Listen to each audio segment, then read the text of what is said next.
上世纪70年代，浙江遂昌一个小山村的河流里，竟然莫名出现了不少黄金，这可把当地村民乐坏了，农活也不干了，家家户户都提着大麻袋去河里捞黄金。这里是知识 TNT。这么兴师动众的大动作，自然惊动了当地政府。当地由于地处深山，经济不发达，如果真的能够找出河中黄金的来源，这小山村岂不要飞天成凤凰了？于是，当地政府派出了一些工作人员和当地村民一起寻找黄金的源头。他们沿着河水一路逆流而上，终于在走了几公里之后，发现了河流的源头。那里有一个小洞口，正在不停往外冒水。从洞口的山壁中，依稀可以看到一些人工开凿的痕迹。然而，接下来映入眼帘的东西可把在场所有人吓了一跳。洞里居然全是人的白骨。难道说这是某位古代大人物的墓？也不是没有这种可能。中国幅员辽阔，民族众多，兴许1800年前这里的先民就实行山葬呢。出了这么邪性的事儿，开采工作短时间也做不了了。这要是万一出了什么差池，不就算是破坏文物了吗？政府也紧急召集了一批考古专家，当时大多数人都认为这个洞里肯定是什么富贵人家的墓穴。而之前河流里面出现的大量黄金，搞不好就是人家的陪葬品被水流冲下来了。然而，随着勘探工作的一步步推进，专家们却发现这好像不是一个墓地。上世纪浙江山民找黄金，翻出满地白骨，考古学家们刚开始时一个个兴奋的和打了鸡血一样，毕竟这可是百人殉葬坑，乡绅富妇也好，地方官员也罢，根本不可能达到这种规格。然而，随着先人遗骸被一点点收敛，考古学家们发现有一些金灿灿的东西格外碍眼，看色泽和光泽度就知道这些小碎粒都是金矿石。被堆叠在殉葬坑中的人地位一般不会太高，一般情况下也不会给这些殉葬之人陪葬品，就算有，也是一些伺候人的玩意儿，方便他们在另一个世界伺候陵墓的主人。正因如此，金子这种东西一般情况下是不可能出现在殉葬坑里面的。那有没有可能是殉葬者自己带进来的呢？毕竟都是自己辛辛苦苦攒的钱，死后也不愿意放手，也不是不能理解。而随着勘探范围一点点增大，考古学家们发现这些骷髅头生前也太过有钱了一些。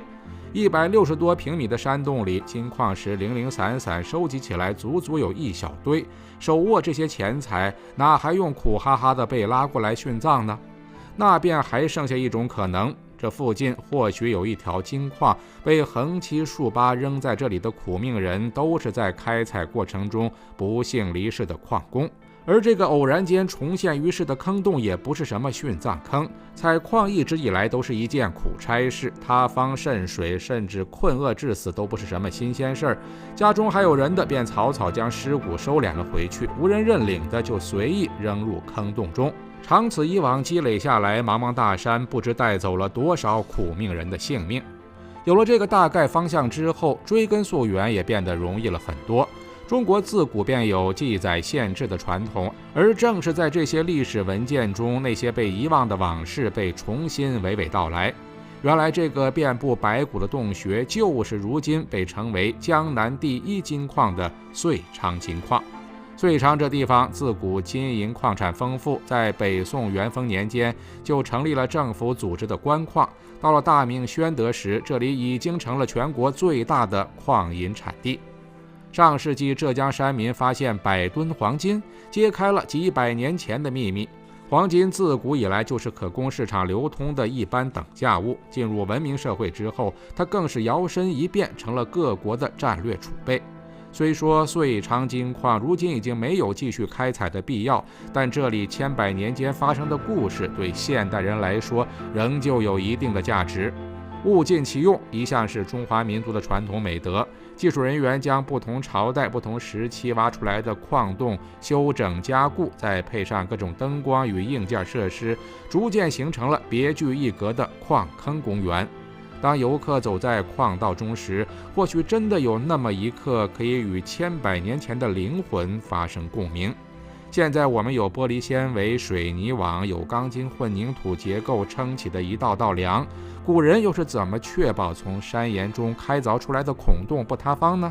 生长了100年的树木被拦腰斩断，又在这个不见天日的地方苦苦支撑了几百年，配上那只能容一人通过的矿洞，不由得让人体会到了古时劳动人民的辛酸。那时候的人不懂什么统筹规划，也不研究什么结构力学，矿脉到哪里他们就挖到哪里，一圈圈曲折缠绕，走在其中永远都不知道下个弯往哪儿拐。如果有时间来这里转一圈，一定要来看一看这座公园的镇馆之宝，那是一颗重达45吨的巨大金矿石。我的天哪，45吨的金矿石那得有多值钱？不过千万不要把金矿石和纯金搞混了，金矿石里一般会有金有银，也有其他贵金属。一般情况下，1吨金矿石可以提炼出217克纯金以及3677克银。按照现在的金价来算，这颗金矿石的价格有100多亿呢。这样一个价值连城的东西扔在这里就不怕丢吗？天网系统可不是说着玩的。再说了，能把45吨的东西搬走，这种超人，地球目前应该没有。知识天地，专注你不知道的食物科普，我们下期再见。